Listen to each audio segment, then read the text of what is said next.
four friends thought it was just a dare.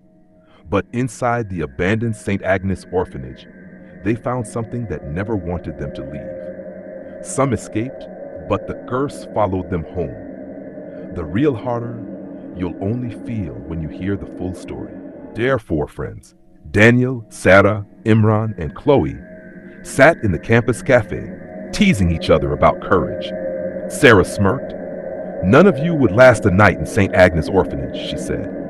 The place had been abandoned for decades after a mysterious fire.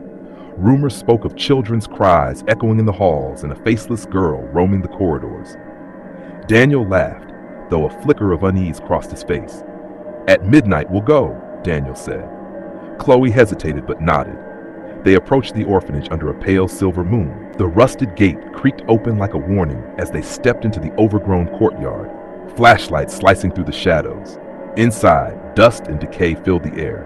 Faded chalk drawings of children lined the walls, their smiles eerie in the dim light. Every footstep echoed, making the hallways feel alive.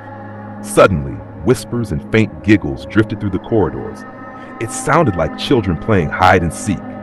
Every turn they took seemed to trap them deeper in the darkness. "Probably just the wind," Daniel said, though his voice betrayed him. The laughter moved around them, growing closer and circling, leaving the friends frozen with fear. A scorched door appeared ahead.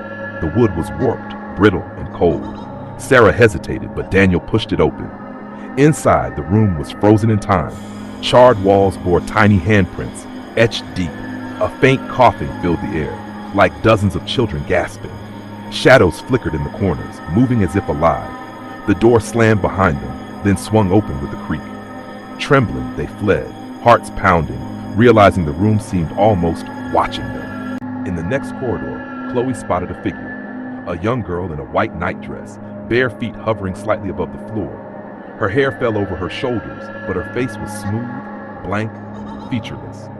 She raised a hand, beckoning silently. When the friends tried to step back, the corridor behind them had vanished, replaced by endless darkness. Fear left them no choice but to follow. Each step was heavier than the last, their flashlights flickering as if struggling against some unseen presence. They could feel eyes on them, though no one was visible. The girl led them to a dusty office. Papers littered the floor, desks overturned, cobwebs dangling like curtains. On a cracked oak desk, Sarah found journals bound in brittle leather. At first, the entries seemed normal, daily routines, meals, lessons, but soon the tone darkened. Punishments, cruel experiments, and mentions of a ritual meant to purify the children. "The fire, she did this herself," Imran whispered. The last line chilled them. "If my body perishes, my spirit will guard them forever." The book slammed shut as faint laughter echoed around the room. The playroom was filled with broken toys, dolls missing eyes, scorched blocks, a rocking horse swaying on its own. Then the toys moved. Blocks stacked themselves. "Stay, play, forever." A tin soldier marched toward Imran. A whisper tickled his ear. "Come with us." His eyes glazed as he stepped forward, drawn deeper into the shadows. Despite Sarah and Chloe's cries, he vanished completely. The rocking horse swung violently.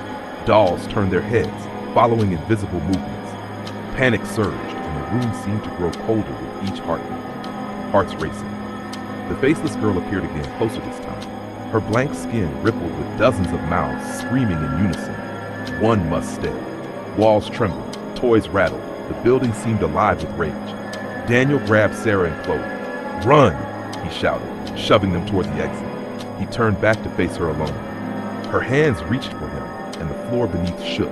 His screams echoed as the girls fled into the morning light. Dawn bathed the orphanage in pale light as Sarah and Chloe stumbled into safety. Relief washed over them, exhaustion heavy in their bones. Hours later, in Sarah's apartment, Chloe went to the bathroom mirror. She froze. Her reflection stared back, featureless. The horror followed them. They had escaped the building, but the curse had not left.